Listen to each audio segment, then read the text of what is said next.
Listen carefully, because this is the moment most people get wrong.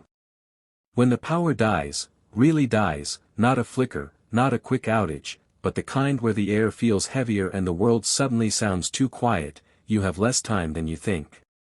10 minutes. That's your entire window before confusion becomes panic, before panic becomes chaos, and before chaos becomes the thing that decides what happens to you. And the funny part is, during those first 10 minutes, your brain will try to convince you everything is fine. It'll tell you the grid will come back, the Wi-Fi will reboot, the fridge will hum again. But here's the thing nobody tells you, your brain is lying to you. Because every minute you hesitate in a blackout is a minute working against you.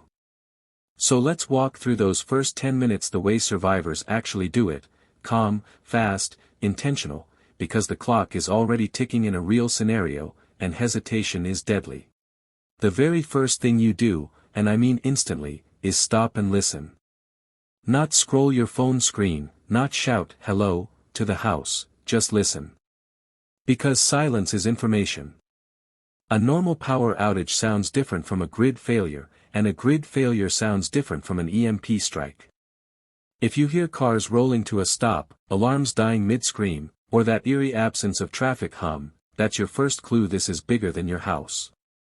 Physics lesson, an EMP fries unshielded circuitry instantly, which means if your phone won't even turn on or your car's battery acts dead, you're not dealing with a storm, you're dealing with a systemic collapse.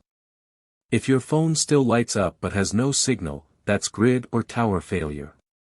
The difference matters, because one scenario means the world is broken, and the other means it's just limping. And if you train yourself to hear the right kind of silence, you become the kind of person who reacts correctly instead of wandering outside asking neighbors what's happening. This section is based on practical field survival experience rather than formal academic sources. Once you know the silence isn't normal, your next 10 minutes start shrinking fast. And the second thing you do is secure your water. Not later. Not in a bit. Right now. Most people don't realize that when the power dies, municipal water pressure survives on momentum. Pumps rely on electricity, and when electricity goes, pressure begins dropping immediately. You might still have water for a few hours, maybe even half a day, but the moment people panic flush toilets and run taps at the same time, the pressure collapses like lungs under a vacuum. So you sprint to the sink, bathtub, buckets, anything, and fill them. Water is the first currency of survival. Not bullets, not generators, not canned tuna. Water. Physics again, your body burns through 2 to 3 liters a day without effort, and dehydration hits faster than hunger by a long shot. 10 minutes of action now saves you from days of suffering later. And in a total collapse, water becomes worth more than money ever was. This section is based on practical field survival experience rather than formal academic sources. Then comes the thing nobody expects, your house becomes a trap for bad decisions. When lights die, your instinct is to wander around, find a flashlight, check the fridge, check the breaker panel.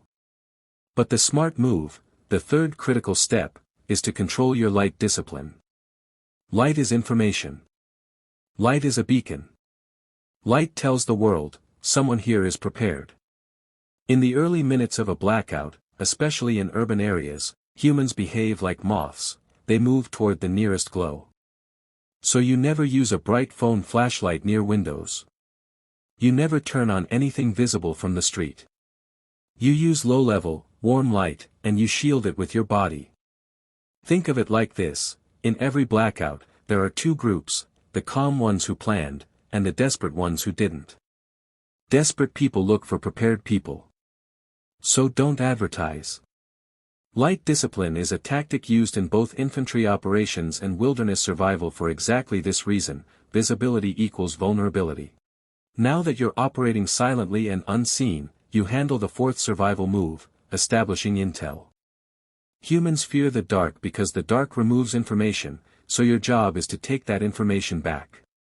Your phone might not have internet, but offline tools still work, compass apps, downloaded maps, saved emergency documents.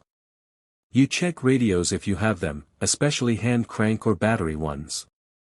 You check for local signals, NOAA alerts, anything that transmits. And here's a trick barely anyone knows: car radios often pick up emergency frequencies faster because they're built to handle wider ranges and more robust signals. If your car starts, use it to scan the airwaves. If it doesn't, well, that tells you plenty too.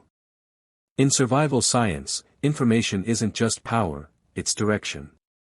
Without intel, people make random decisions, and random decisions are what get people hurt when panic starts boiling in the neighborhood. And now we're in the final piece of the first 10 minutes, the priority that becomes your anchor for everything that comes next: locking down your perimeter. People assume danger comes later, when nighttime hits or when stores run empty. Wrong. Danger begins the moment uncertainty spreads. Humans don't panic slowly, they spike, then search for control.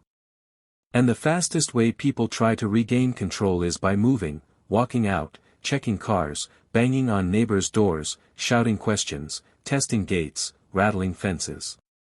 So before that wave forms, you secure what's yours. You lock doors. You close blinds. You reinforce weak points. You bring valuables away from windows. And you make your home look dark, empty, uninteresting. Predatory behavior, whether from opportunistic strangers or just frantic, confused people, targets the path of least resistance. You want your home to be the path nobody cares about. The military calls this hardening your position, and it works just as well in a suburban blackout as it does in field operations. This section is based on practical field survival experience rather than formal academic sources.